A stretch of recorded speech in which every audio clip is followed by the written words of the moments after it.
तहे दिल खुली बाहों चेहरे पे मुस्कुराहट के साथ मैं आमिर आपका अपना ही यूट्यूब चैनल गुरु मंत्रा पर स्वागत और अभिनंदन करता हूँ।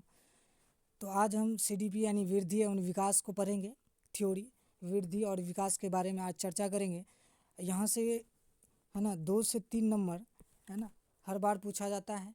तो 2 से 3 नंबर प्राप्त करने के लिए हम क्या करेंगे है ना थ्योरी को कंप्लीट करेंगे, फिर पीवाईक्यू को लगाएंगे। ठीक है, तो आज जो हम चर्चा करने वाले हैं वो वृद्धि और फिर विकास, जिसको बोलते हैं ग्रोथ एंड डेवलपमेंट। ठीक है, तो चलिए पहला स्लाइड में दिया है आपको वृद्धि क्या चीज़ है, विकास क्या चीज़ है। ठीक है, बताना है आपको वृद्धि क्या है, विकास क्या है। तो वृद्धि से तात्पर्य होता है कि केवल शरीर में परिवर्तन यानी शारीरिक परिवर्तन, और जिसमें आपका ऊंचाई आता है, भार आ जाएगा लंबाई से। अगर आपके शरीर में भार और ऊंचाई या लंबाई में कुछ परिवर्तन हो रहा है ना, तो यह वृद्धि है। और विकास में क्या होता है, इसमें विकास के अंतर्गत शारीरिक का भी वृद्धि होती है, मानसिक, सामाजिक, संवेगात्मक आदि पक्ष ये सब आता है।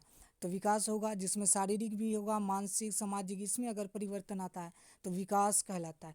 तो वृद्धि में केवल क्या होगा, ये शारीरिक परिवर्तन होता है, और विकास में दोनों हो जाते हैं, शारीरिक और मानसिक दोनों होते हैं। ठीक है, चलिए अगला स्लाइड है आपका कि वृद्धि और विकास में ही वृद्धि केवल मात्रात्मक होता है। मात्रात्मक कहने का मतलब वृद्धि को आप नाप तौल सकते हैं। ठीक है, लेकिन विकास का मात्रात्मक के साथ साथ भी गुणात्मक दोनों होता है, और गुणात्मक को आप तौल या नाप नहीं सकते। तो वृद्धि हमेशा क्या होगा, केवल मात्रात्मक होगा, विकास जो होगा मात्रात्मक गुणात्मक दोनों होता है। वृद्धि केवल शारीरिक परिवर्तन को दिखता है, पहले ये बताएं, और विकास शारीरिक परिवर्तन को जोड़ते हुए संपूर्ण परिवर्तन को दिखाता है। ठीक है, तो चलिए अगला है कि वृद्धि विकास में वृद्धि परिपक्वता के साथ रुक जाता है। वृद्धि क्या होता है ना, एक समय में रुक जाती है। जैसे भी है ना, चाहे पेड़ हो, पौधे हो या जीव जंतु हो, क्या वृद्धि जब करता है तो कुछ समय के बाद वे रुक जाते हैं। लेकिन विकास जीवन पर्यंत चलता है, जब तक आप जीवित है विकास होते रहेगा। और वृद्धि मापन योग्य है ना, अभी बताए मात्रात्मक है तो माप सकते हैं, विकास मापन योग्य नहीं है क्योंकि विकास में गुणात्मक परिवर्तन होता है। वृद्धि की दिशा निश्चित नहीं होती है, और जो विकास होता है विकास की दिशा निश्चित होता है। वृद्धि विकास का एक छोटा सा अंश और विकास परिवर्तन को संपूर्ण में संबोधित करता है। वृद्धि जो होता है ना वो मूर्त वृद्धि यानी मूर्त होती है, क्योंकि इसका स्वरूप बाह्य होता है, इसे देख सकते हो वृद्धि को, है ना। शारीरिक भी होता है, वृद्धि का होता है, ये शारीरिक होता है तो शरीर को तो देख सकते हैं ना। इसका स्वरूप बाह्य स्वरूप होता है, लंबाई, चौड़ाई, मोटाई का बढ़ना, तो ये क्या है, मूर्त है। लेकिन विकास अमूर्त होता है, दिखाई नहीं देता है, क्योंकि इसका स्वरूप बाह्य नहीं है, यह आंतरिक होता है ना। वृद्धि विकास में आ सकता है, ये कहता है कि वृद्धि विकास में आ सकती है या नहीं भी आ सकता है, लेकिन विकास जो है ना वह व्यक्ति की क्रियाशीलता के सुधार कर वृद्धि को शामिल कर सकता है या नहीं भी कर सकता है। ठीक है, विकास के सिद्धांत, अब यहाँ से सवाल पूछेगा विकास के सिद्धांत से आपको। तो विकास के सिद्धांत तो निरंतरता का सिद्धांत, जिसको बोलते हैं सतत विकास। विकास की प्रक्रिया माँ के गर्भ से शुरू होकर जीवन पर्यंत चलती है, कभी नहीं रुकती है। तो यहाँ से आपका जो सवाल बनेगा डायरेक्ट बनेगा, विकास कैसे चलती है, यह गर्भ अवस्था से लेकर जीवन पर्यंत चलती है, या जन्म से लेकर बाल्यावस्था तक चलता है, या विकास है ना कुछ हद के बाद यानी कुछ टाइम के बाद रुक जाता है। तो आपको ये बताना है कि विकास क्या होता है, ये माँ की गर्भ से ही क्या होता है, शुरू होता है, और ये जीवन पर्यंत चलते रहता है। तो इसी को कहते हैं क्या, है ना, सतत विकास, यानी निरंतरता का सिद्धांत, विकास कभी नहीं रुकता है। ठीक है, चलिए। और व्यक्तिगत भिन्नता, यहाँ से क्वेश्चन पूछेगा, व्यक्तिगत भिन्नता का सिद्धांत क्या है। देखो, भिन्नता का मतलब होता है अलग अलग। तो विकास की दर सभी में भिन्न भिन्न पाया जाता है, चाहे दो बच्चे जुड़वा हो किंतु फिर भी अपने भिन्नता पाई जाती है। अर्थात विकास की दर और गुणवत्ता प्रत्येक व्यक्ति में भिन्न यानी अलग अलग पाया जाता है। तो व्यक्तित्व भिन्नता, इसका मतलब ये हुआ कि अगर दो भी बच्चे है ना, दो बच्चे अगर एक ही समय पे अगर जुड़वा ही पैदा क्यों ना हो, तो उसमें जो विकास होगा वो अलग अलग दर से होगा। ठीक है, तो इसी को कहते व्यक्तिगत भिन्नता, है ना। सारे व्यक्ति क्या है, एक दूसरे से अलग है, और इसका विकास जो होता है ना वो अलग अलग होता है। तो ये कहलाता है कि व्यक्तिगत भिन्नता का सिद्धांत है। ठीक है, चलिए यहाँ तक हो गया। अगला है कि विकास का प्रसार सामान्य से विशिष्ट क्रिया की ओर होता है। विकास पहले क्या होगा, सामान्य होगा, फिर वह विशिष्ट चीज़ों का विकास होता है। तो विकास हमेशा किधर से किधर जाएगा, विकास सामान्य से विशिष्ट की ओर जाता है। तो यहाँ से सवाल पूछेगा विकास विशिष्ट से सामान्य, सामान्य से विशिष्ट। तो आपको बताना है पहले सामान्य चीज़ों का विकास होती है, फिर विशिष्ट क्रियाओं की ओर होता है। चलिए अगला स्लाइड में है कि जैसे उदाहरण में दिए हैं कि बच्चे के भाषा विकास में पहले शब्द आएंगे, उसके बाद वे अक्षर आएंगे, फिर वे तुलना के ध्वनि को बोलता है। तो विकास क्या हुआ, मतलब हुआ तो शरीर से जटिल नहीं कर सकते हैं, ये क्या होगा, साधारण से विशेष की ओर गया। तो बच्चे पहले क्या करते हैं, कुछ शब्द यानी वर्ण को बोलते हैं, शब्द को, फिर अक्षर, तुलना, ये सब क्या होता है, विकास। अंत संबंध का सिद्धांत, अंत संबंध के कारण विकास के सभी पक्ष एक दूसरे से जुड़े होते हैं। जैसे सामाजिक पक्ष विकास के भावनात्मक पक्ष को प्रभावित करेगा, उसी प्रकार विकास के सभी पहलू एक दूसरे के साथ संबंध और एक दूसरे को प्रभावित करते हैं। कहने का मतलब ये हुआ, अंत संबंध का सिद्धांत, अगर विकास के कोई एक पहलू पर अगर परिवर्तन होगा तो वह विकास के सारे पहलू पर क्या करेगा, है ना, उसका परिवर्तन करेगा। तो इसीलिए कहते हैं अंत संबंध का कारण यह हुआ, विकास सभी पक्ष से एक दूसरे से जुड़ा है। कोई भी पक्ष में परिवर्तन होगा तो वह, है ना, सारे पक्ष को प्रभावित कर देगा। तो वही तो कहता है कि सामाजिक पक्ष विकास के भावनात्मक पक्ष को भी प्रभावित करेगा। उसी प्रकार विकास के सभी पहलू एक दूसरे के साथ संबंध है, जुड़ा हुआ है, एक के दूसरे को प्रभावित करेगा, है ना। एक में अगर परिवर्तन आए तो दूसरे में भी प्रभावित होगा। तो ये अंत संबंध का सिद्धांत कहलाता है। भविष्यवाणी का सिद्धांत क्या है, प्रत्येक बच्चे की वृद्धि और विकास की दर भविष्य के या तो शारीरिक या बौद्धिक विकास का अनुमान करने का क्षेत्र होता है। तो यहाँ से सवाल पूछेगा, क्या विकास की हम भविष्यवाणी कर सकते हैं, क्या विकास की सटीकता से भविष्यवाणी कर सकते हैं। आपको जब भी सटीकता देगा तो हम सटीकता से नहीं कर सकते हैं, कुछ हद तक, है ना, क्या कर सकते हैं, अनुमान कर सकते हैं कुछ हद तक। कैसे, जैसे ही कोई भी बालक पहले जाएगा वह शिशु अवस्था में, है ना, फिर वो जाता है बाल्य अवस्था में, फिर वो जाता है किशोर अवस्था में। तो इससे क्या पता चलता है कि विकास का कुछ हद हम क्या कर सकते हैं, है ना, भविष्यवाणी कर सकते हैं कि पहले बालक, है ना, शिशु अवस्था में है, फिर बाल्य में जाएगा, है ना, फिर उत्तर बाल्य अवस्था में जाएगा, फिर वो मतलब क्या होगा, किशोर अवस्था में जाएगा, फिर प्रौढ़ अवस्था में जाएगा। तो कुछ हद तक विकास की भविष्यवाणी किया जा सकता है, पूर्णतः नहीं। विकास का समान प्रतिमान का सिद्धांत, जन्म से पहले और पूर्व यानी जन्म से पूर्व और जन्म के बाद मानव का विकास एक प्रतिमान यानी समान क्रम से होता है। जैसे शरीर का विकास हो गया, गति या भाषा का विकास, बुद्धि का विकास निश्चित क्रम में स्थान लेता है। विकास की दिशा का सिद्धांत, विकास की दिशा निश्चित होता है, विकास की दो स्वरूप में गति करता है। एक होता है शीर्षगामी, जिसको बोलते हैं, है ना, मस्तकाधोमुखी या तो सेफेलोकोडल, इसको अंग्रेजी में बोलते हैं सिद्धांत। यहाँ से सवाल हर बार पूछा जाता है, तो यहाँ से सवाल पूछेगा, आपको इसको, है ना, समझना बहुत ज़रूरी।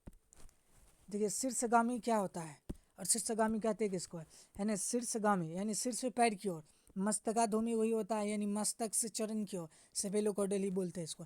तो ये शीर्षगामी का जो सिद्धांत होता है, क्योंकि देखो यहाँ से सवाल पूछेगा, है ना, डायरेक्ट है यहाँ से कि विकास की जो दिशा होती है वो कैसा होता है। तो विकास की दिशा हमेशा निश्चित होता है, और विकास हमेशा दो ही दिशा में वो क्या करते हैं, निरंतर विकास होता है। ठीक है, तो वो कौन कौन सी दिशा में विकास निरंतर होता है। तो पहला होता है कि शीर्षगामी, यानी जो विकास होगा इसका स्वरूप जो होगा वो शीर्षगामी भी होगा।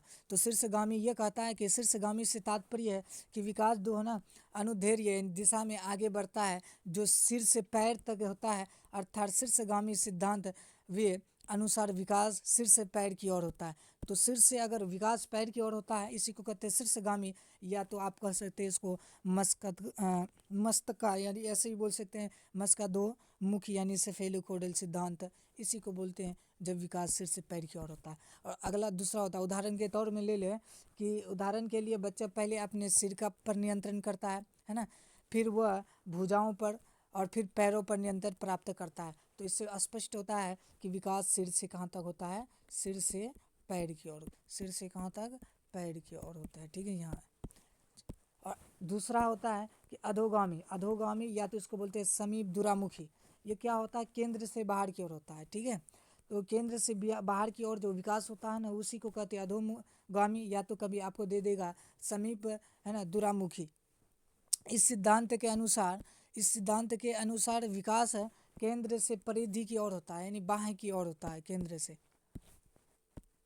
उदाहरण के लिए बच्चा पहले बड़ी मांसपेशियों पर नियंत्रण करना सीखता है और फिर छोटी मांसपेशियों से श्रेष्ठ गतिविधियां करता है। और इसका तात्पर्य यह है कि बच्चा पहले भुजा पर नियंत्रण करता है, फिर नियंत्रित करने की योग्यता विकसित करता है, और फिर वह अंगुलियों और अन्य भागों पर नियंत्रण कर पाता है ना। अब देखे होंगे कि कोई भी शिशु होता है ना, पहले सबसे पहले, है ना, वह अपना अंगुली, है ना, बंद रखते हैं, मुट्ठी बांध के रखते हैं। धीरे धीरे क्या होता है, उसकी भुजाओं में विकास होते जाता है, और धीरे धीरे फिर उसकी अंगुलियों में विकास होता है। तो इससे पता चला विकास किधर से किधर जाता है, केंद्र से बाहर की ओर विकास जाते हैं। तो इसी को क्या कहते हैं, इसी को कहते हैं केंद्र से बाहर की ओर गए तो इसको कहते हैं अधोगामी, यानी समीप दूरामुखी। ठीक है। एकीकरण का सिद्धांत है। इस सिद्धांत के अनुसार बालक पहले संपूर्ण अंग चलाना सीखता है, और फिर आगे यानी अंगों के भागों को चलाना सीखता है, और अंत में सभी एकीकृत हो जाते हैं। तो इसी को कहते हैं एकीकृत का सिद्धांत। उदाहरण के लिए यदि किसी बालक के आगे एक खिलौना रखा है तो वह थोड़ा दूर है, तो वह उसे अपने पूरे शरीर को हिलाकर घसीटते हुए खिलौने तक पहुंचता है। ठीक, फिर हाथ का इस्तेमाल करके उसे छोड़ने की कोशिश कर रहा है, और अंत में दोनों क्रियाओं को जोड़कर वो खिलौनों को क्या कर लिया, हाथ में ले लेता है। तो ऐसे ही एकीकरण का सिद्धांत कहलाता है। ठीक है।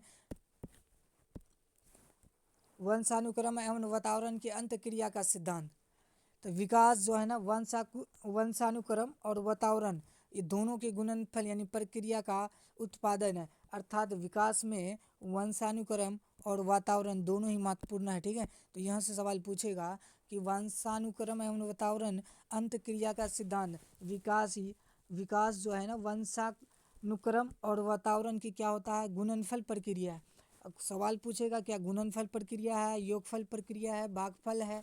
ठीक है। तो आपको बताना है ये गुणनफल प्रक्रिया है। ठीक है। तो यानी वंशानुक्रम वातावरण एक दूसरे से अंत क्रिया करके ही विकास करते हैं। तो वंशानुक्रम और वातावरण दोनों आता है। ठीक है। तो ये याद रखना है।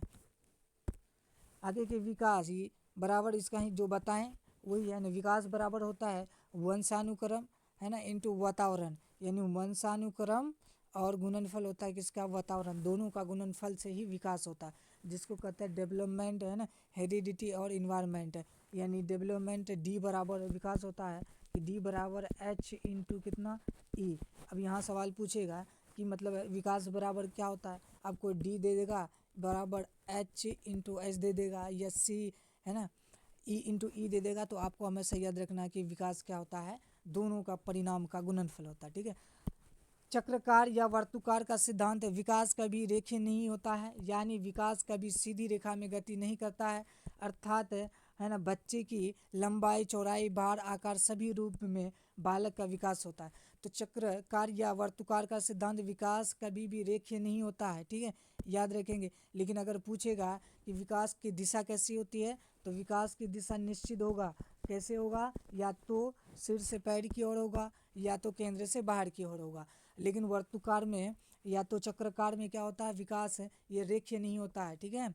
ये कभी सीधी रेखा में चल सकता है, ये कभी मतलब वो तिर्यक रेखा में भी चल सकता है। तो इसी को कहते हैं वर्तलाकु, है ना, एक इसका चक्राकार का सिद्धांत।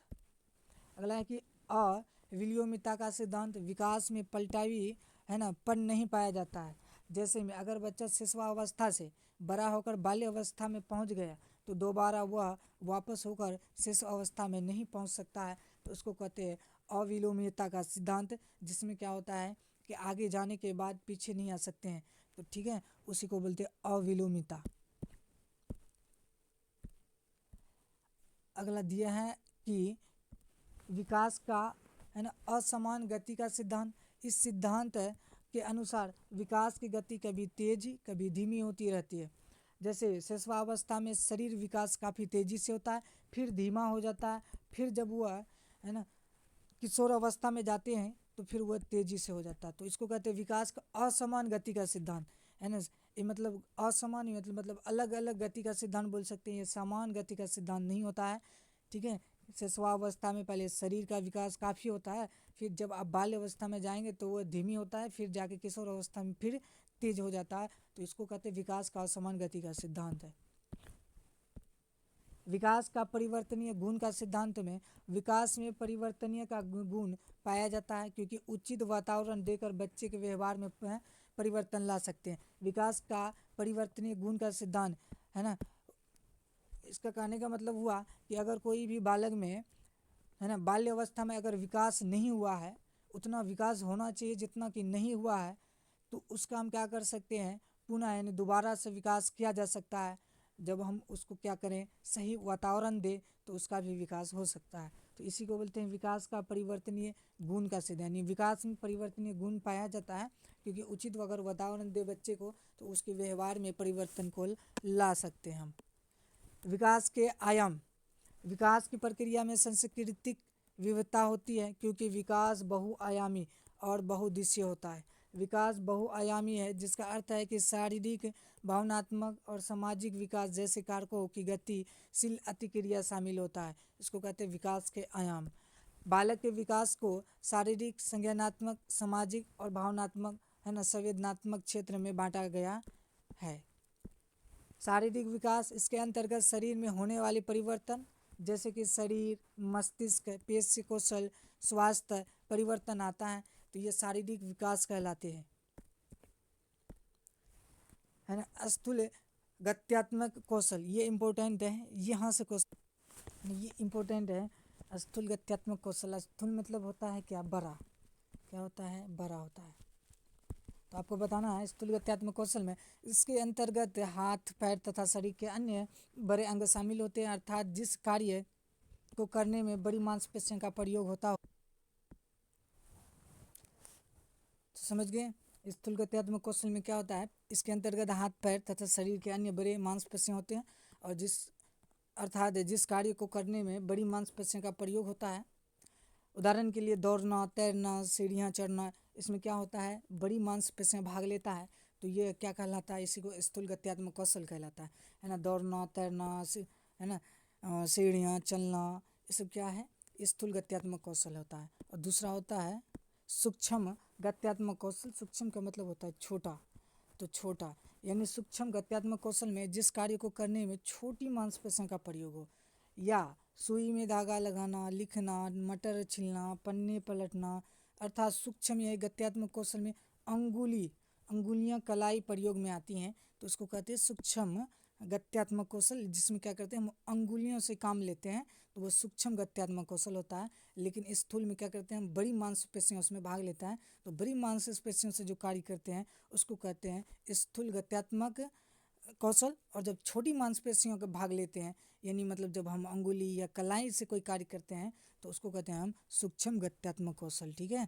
चलिए, और संज्ञानात्मक विकास, यह बुद्धि से जुड़ा विकास है। इसके अंतर्गत समस्या समाधान, तर्क, चिंतन, विचार, सृजनात्मकता, कल्पना आदि ये सब आते हैं संज्ञानात्मक विकास में। अब क्या क्या शामिल होते हैं, तो ये भी है ना इम्पोर्टेंट है। इसमें बुद्धि वृद्धि होगी, वृद्धि के इसके अंतर्गत समस्या समाधान, तर्क, चिंतन, विचार, सृजनात्मक, कल्पना, ये सब हम लोग मस्तिष्क करते हैं, यानी संज्ञानात्मक विकास कहलाते हैं इसी को।